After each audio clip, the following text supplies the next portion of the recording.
So, ladies and gentlemen, thank you for tuning in to the second ever episode of the Dan Mitchell Show over on the Roundtable Sports Network. And Michael Bishop, I'm going to have to give you my sincerest apologies because Richie told me that he was going to be making me some solid lower thirds. I wanted to have a cartoon picture of your face right next to mine below, but we're using yesterday's after the fact. Regardless, how are you doing? I look cartoony anyway, so you don't have to worry about that, Dan. So we'll just play it out as we go.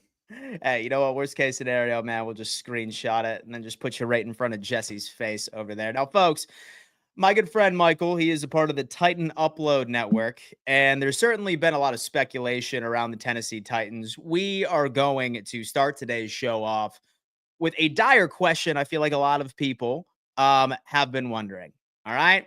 What the hell are the Tennessee Titans going to do with the first overall pick? I have had my own speculation with it because I feel like the Tennessee Titans, in their history of quarterback draft prospects, have not necessarily been the lottery winners, if you will. Right. So I have been thinking, I'm like, they could shock the damn world, trade down, because I'm not a big fan of this quarterback class. I'm not sure about you. But then obviously you end up walking away from Harold Landry, your outside linebacker, pass rusher. So does that mean that you're going Abdul Carter? What would you do, and what would make you the happiest Titans fan based off of this overall draft theory, if you will? Well, Dan, I mean, there's a bunch of different ways you can break it down, but let's just go with the basic concept of it. We understand Harold Landry's now out of the picture. The Tennessee Titans obviously need major help at the pass rushing position. So it's obvious you would think that they're going to go draft a couple of pass rushers or potentially go through free agency. And of course, the most obvious reason right there, Abdul Carter is going to be sitting there at that position where they could potentially draft him at 1 or Yeah. maybe move back and get something done right there. So the biggest concept is Tennessee Titan fans would love to see them trade to 3, the Giants move up to 1, take Cam Ward, Titans get their pass rusher. But it's not so simple right there. You have Mhm. to understand also the Browns, we don't know what the Myles Garrett situation is going to look like. We have to think at that very moment, they may be in the market as well, looking for a pass rusher as well. So while it's easy to make those conceptions of what they're going to do, it's not as easy as it's said. So right Mhm. now, I think the biggest concept is the Titans have to find the right fit. What the Mhm. player's going to bring into the locker room, what that dynamic's going to be, if they're going to be able to bring that energy that they need and to get them over that hump. I mean, right now in 2025, let's be honest, Titans fans, it's not going to be about winning and getting to the playoffs. It's about building that kind of chemistry and getting in the right directions they need to be going to. Mhm. So easily, I would have to say, while Abdul Carter's might be the favorite pick right now, the Titans are Yeah. going through their top 30 visits. They've already had Abdul Carter in the building. Cam Ward was in the building yesterday, and Shadur Sanders is going to be in the building Monday. I would have to say right now, it's just a major race between Carter and Cam Ward at this point. So I'm not gonna lie to you. I'm not like a big fan of this quarterback class. What about you? And so do you think that Cam Ward and Shador are the future potentially for the Tennessee Titans? Or would you rather, in an ideal world, wait until next year's draft? Next year's draft, man, love the prospects coming out of there. If I'm the Tennessee Titans, dude, surprisingly enough, I am trying to roll the dice on maybe like a bridge guy, like maybe it's Sam Darnold. Maybe you go on ahead and you trade for Kirk Cousins for a year or two, like pull literally a Ryan Tannehill situation all over again in Nashville. And then afterwards, then you can go on ahead and you could target one of the prospects that are coming out of college the following year. Are you high on either Cam Ward or Shador Sanders? Like, what do you want? Like, what do you want, Michael? I already feel special. You're already asking me what I want. So, I already I feel like watch, a guest yeah, on your show. So there you go. yeah, But Matt, let's be honest right now. We say this every year with every incoming quarterback class. And then we look ahead to next year and oh, that class is going to be better. We don't have to worry about that. This one's not as good. It just yeah. seems like that's the narrative that always kind of gets played out. Mhm. It's a coin flip. We don't know until they get out there and handle business. We don't know if the guy's going to be a hit or if they're going to be a flop. It's all about just, I think, three Let's major roll the things: dice. the right Yeah. head coach, the right GM, and the right Mhm. system. And that's what's going Yeah. to be the difference here. I think Cam Ward is the favorite in Tennessee right now, especially with having a high upside. He's got a great arm. He's got a great particular set of skills that I think works there. But also, you look at what Shadur Sanders brings. One of the best accurate quarterbacks, I think, in this draft right now. And honestly, while you can consider him like the name guy, it's what's really selling his narrative right there. Still, sexy sells. You hear the name Does. Sanders and you see what it is, that's going to sell tickets. And if you're a team that's looking for any kind of like recognition in this league, especially if you're the Tennessee Titans, it doesn't hurt to have a Shadur Sanders on your roster. Yeah, yeah. You want to sell tickets, some jerseys, the whole nine. Like that's like an owner's perspective for sure. I totally get it. Now, what in the world's going to happen to Will Levis though? Like that's like a follow up question. Is he just like your perennial QB2, or is that somebody you see that maybe surprisingly enough he gets traded so within the next couple of weeks? Well, you do have him under contract, and I think that's something the Titans are going to heavily weigh on. But in situations like this, it's kind of a cut the tie kind of situation and move on. I do think the Titans are looking maybe at a potential veteran they could bring in, maybe like a Russell Wilson type or even a Jameis Winston. You're not looking for somebody that's going to like win games. You're looking at somebody that can kind of handle the business end of it for at least a year and then Yeah. move on. Okay. Got it. Got it. Intriguing. It could be this dude, right? Because like actually moving on right to a topic which I am actually super passionate about is the Pittsburgh Steelers. And why am I passionate about the Pittsburgh Steelers? Because I genuinely feel terrible for their fans. They are in this never-ending groundhog's day of always being good enough to make the playoffs but never bad enough to have some sort of life-changing draft round pick, right? And I think all they ever have been was just a quarterback away. And I saw some news earlier, which we'll go ahead, we'll share the screen. It sounds like that they are allowing Justin Fields to test free agency, but then directly below this, we saw that they have talked to Russell Wilson and have not closed the door on him coming back as their quarterback. See, Michael, I'm not sure about you. All right. But it makes zero sense to me. I had no idea why they benched Fields in the first place last year when he led the team to 4-1. He had that mobility aspect to it. And they thought that it was a good idea of Russell Wilson, his 35, 36-year-old ass out there throwing the football behind one of the worst offensive lines in all of the league.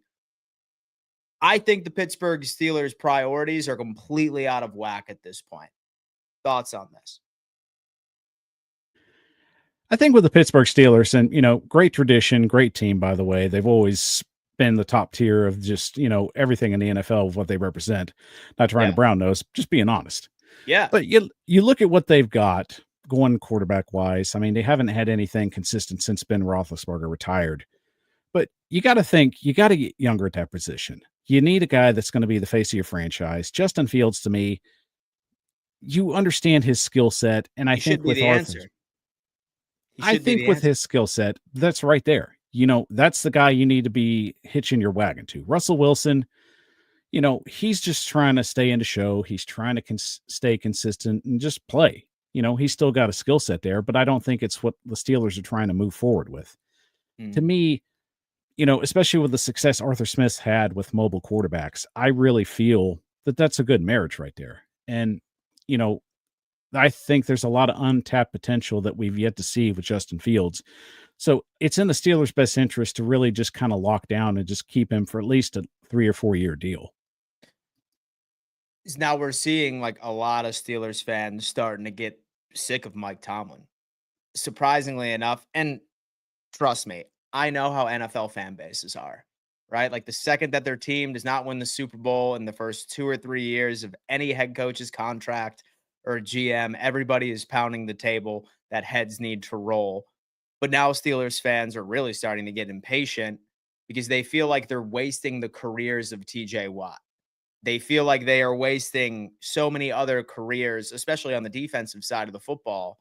And they are just a quarterback away. if you were to ask me.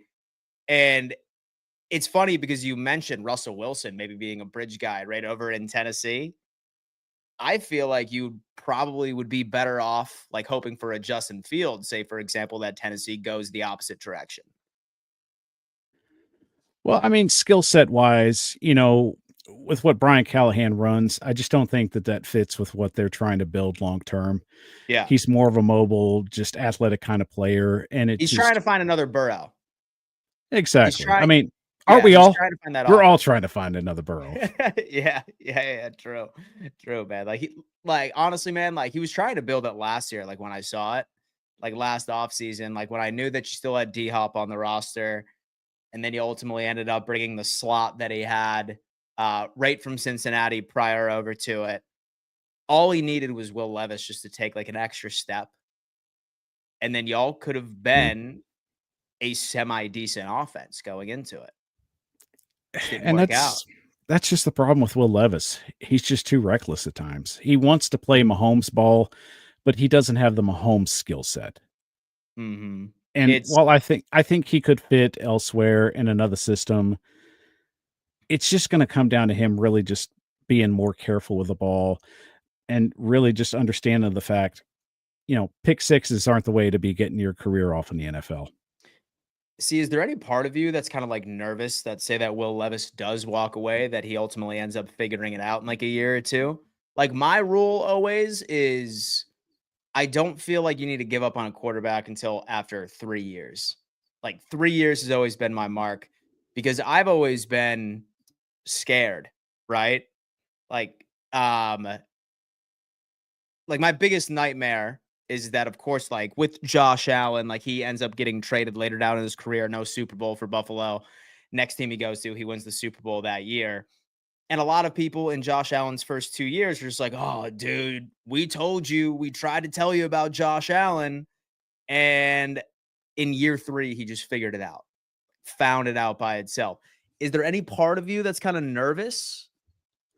Dan, that part of me's dead when the AJ Brown trade went down with the Philadelphia Eagles. So at Oh, this point, I'm kind of just at the point where it's like, you know, I well, understand the fact it's going to come down to system, coach, and GM and fit. It really is just going to come also down to Will Levis really just locking down and handle himself, whatever system he fits in going forward.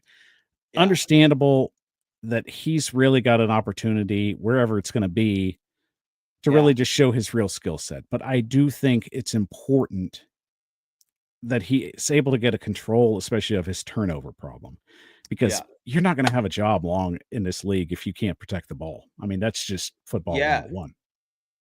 yeah. No, I 100% agree with you.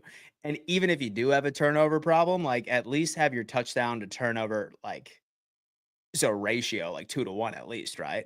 That's At why least I think that the Bills are so Jameis, patient with Josh Allen because like they're like, yeah, like he's throwing like 15 interceptions, but like he also like did like 40 total touchdowns. So like is what it is, you know? yeah, you get It's a par for the Jameis course Winston for him. kind of effect. You get a middle, about a happy medium. You throw Yeah. about 5 picks, but you throw 5 touchdowns as well. So Yeah, exactly. We have Sarah coming in here saying that I think Will Levis is going to have a breakout year this year, wherever he ends up going to. Oh my God. Who knows? But speaking of that, because she is actually a Vikings fan, and some interesting news that came out of Minnesota.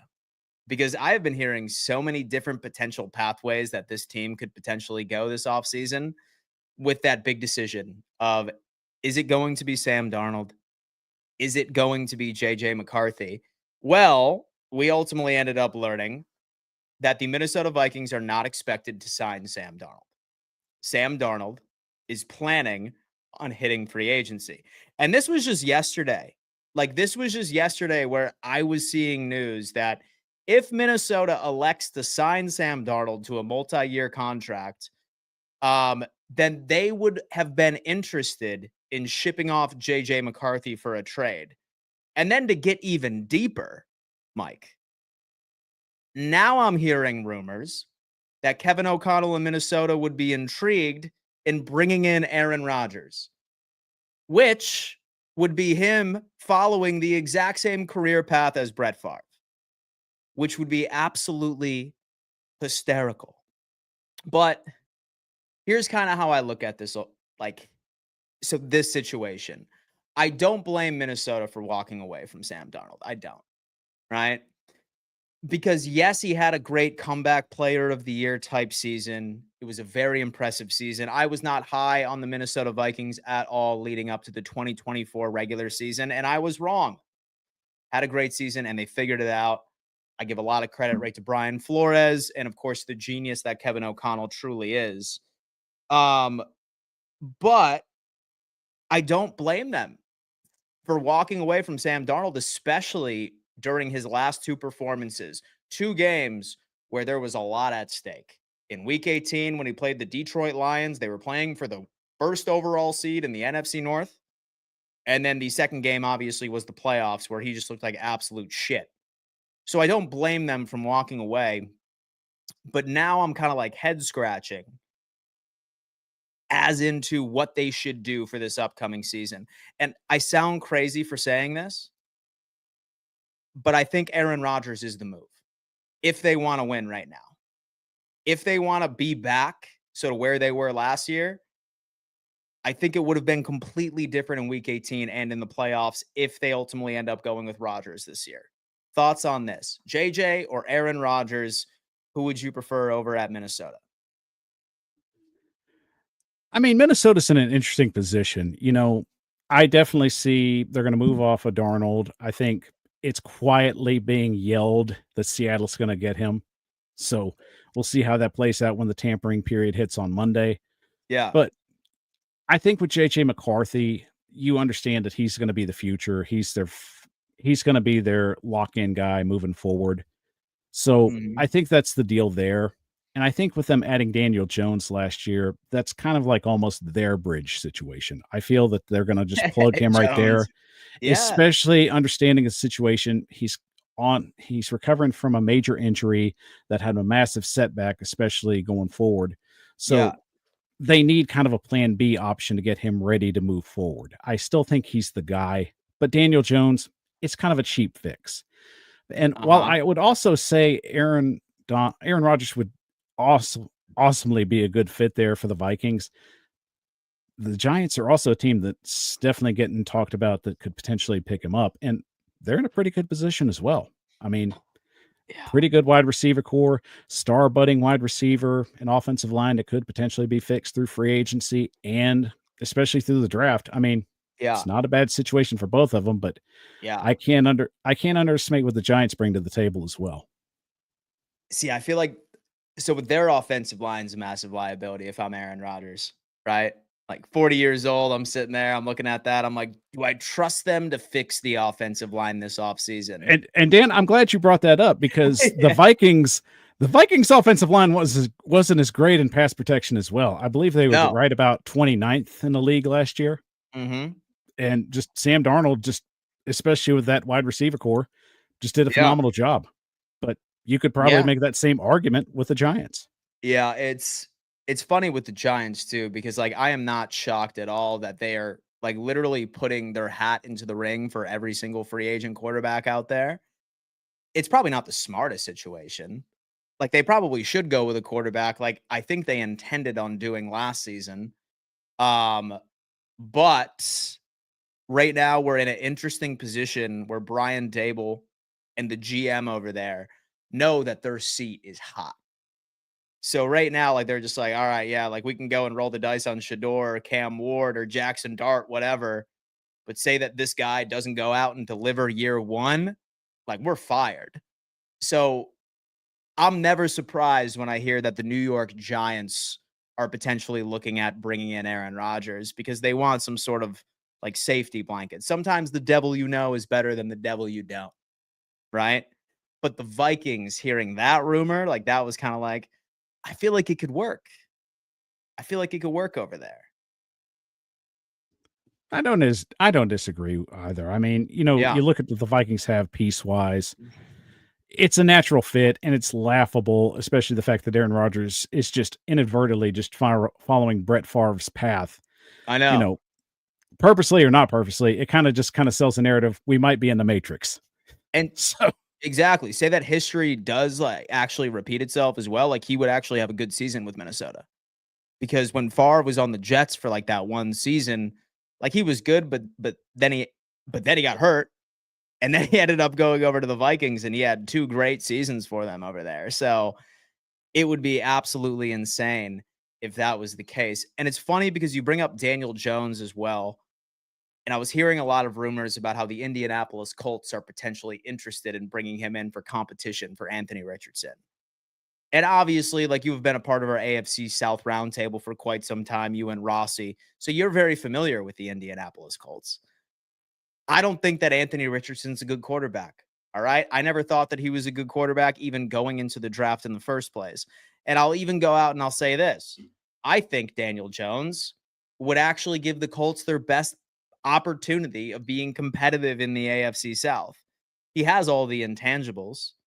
He would have a great offensive line, has a solid wide receiving core, and a great run game in Jonathan Taylor. I don't think Anthony Richardson could get it done, and I think Daniel Jones could potentially save the Colts. Like, not like a perennial Super Bowl contender by any stretch of the imagination, but I think they would be an above 500 team, 11, 12 win team. Thoughts on Anthony Richardson? Should they bring in some competition from this young QB? I think with Richardson, it doesn't hurt bringing in competition, especially for somebody that understands what it means to be a starter in this league. Richardson last year really being his first full year under his belt to understand what that kind of responsibility is. And I think it was a hit or miss kind of situation in a lot of games. But, Yeah. I think one point that definitely needs to be made, there's certain coaches that just don't have that ability to just take it to the next level. And to me, Shane Steichen, an amazing offensive coordinator, I've just never seen him as a great head coach. He just Yeah. seems like that guy that just wants to do too much, but he just doesn't let his staff do that kind of certain elevation point where he lets his guys do their job basically.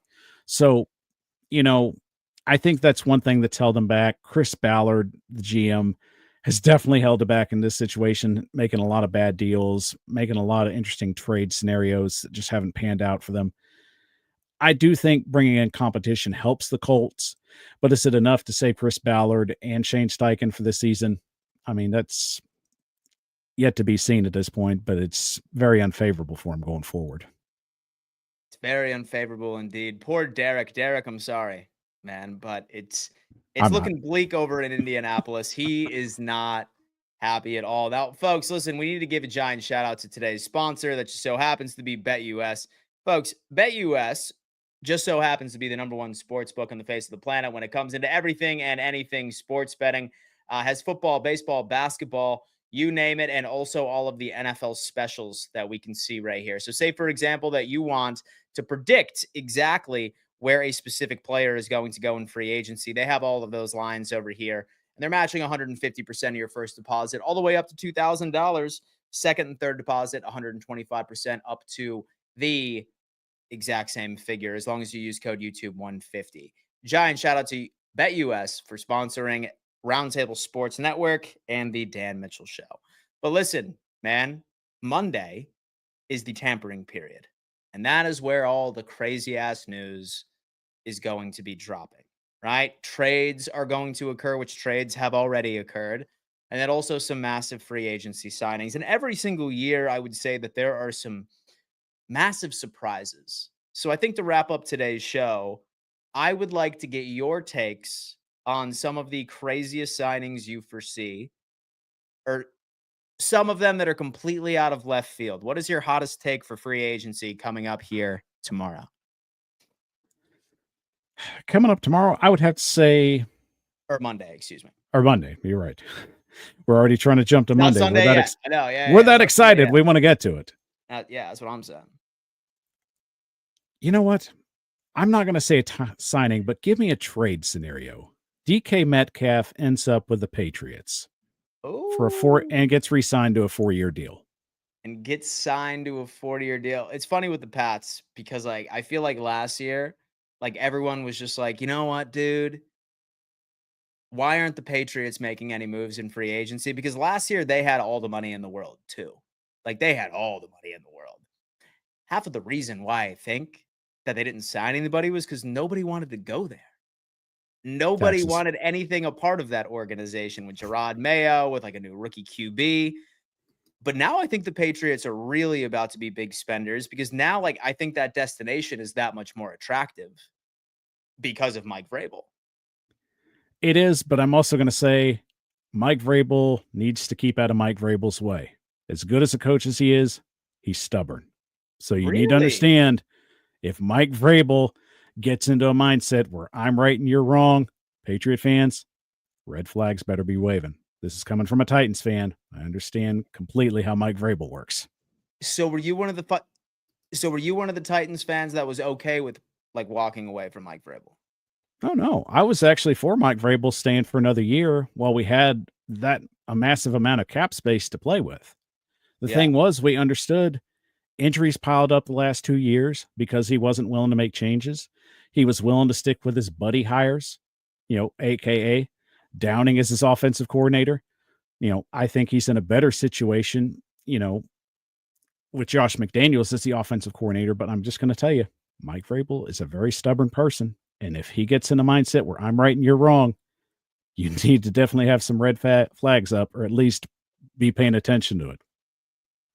All right. Well, that's interesting. That is going to be clipped and put all over X. I'm very intrigued about that. A Titans fan's warning to the New England Patriots about Mike Vrabel.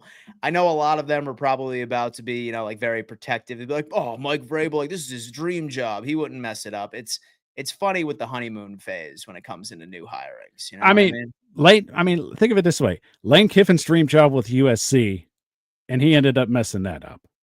So you got to understand, Patriot fans, you got a good head coach, but if he gets in his mindset where he's right and you're wrong, just understand, I've seen this movie before.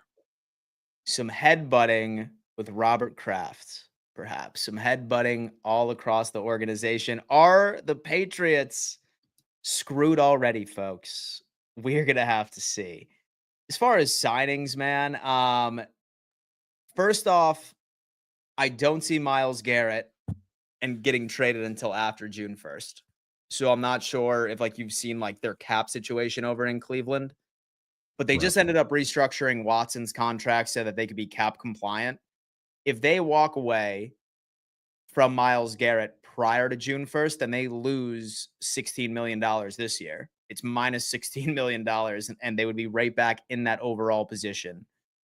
I don't think the Cleveland Browns are saying that they're not trying to trade him just for the shit of it. I really think what they're trying to do is just wait until after June 1st. So I don't see him being moved next week. He's just going to be super disgruntled on the Cleveland Browns, and maybe he'll end up joining another team like once the cap implications get a little bit better. It's understandable. And I mean, Browns fans, I can tell you this from firsthand experience, knowing who Jimmy Haslam is. Jimmy Haslam's an asshole. He's going to be stubborn in his own way. He wants to basically be right and everybody else be wrong. It's going to get ugly before it gets better. But, I'm with you, Matt. I definitely see this as a post-June or July move. Yeah. It's definitely going to be something along those lines. I think Trey Hendrickson is not going to go to a contender. I think Trey Hendrickson is going to go like the Arizona Cardinals or something like that. A lot of the big names, I think, are going to be moved over to teams that are not contenders. That's my hot take for free agency. I would love to be wrong, but we shall see. But folks, that's going to have to do it for the second episode of the Dan Mitchell Show. I sincerely appreciate you coming on in. Like I said, this is the soft launch. I still have not decided on what time I'm going to be running this regularly throughout the week. Probably weekdays in the morning, but stay tuned. Just make sure that you subscribe to the Roundtable Sports Network and turn on bell notifications so you never miss out on an episode.